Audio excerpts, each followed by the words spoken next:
Мы же находимся на заводе «Чистая вода». И что? Здесь ты сможешь утолить свою жажду водой, взятой из артезианского источника.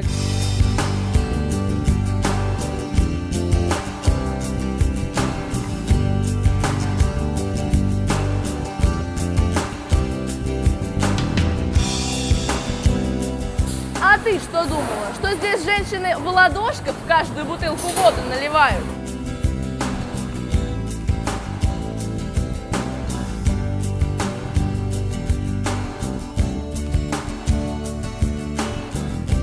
Даже после такой мощной очистки в воде сохраняются природные минералы и полезные вещества.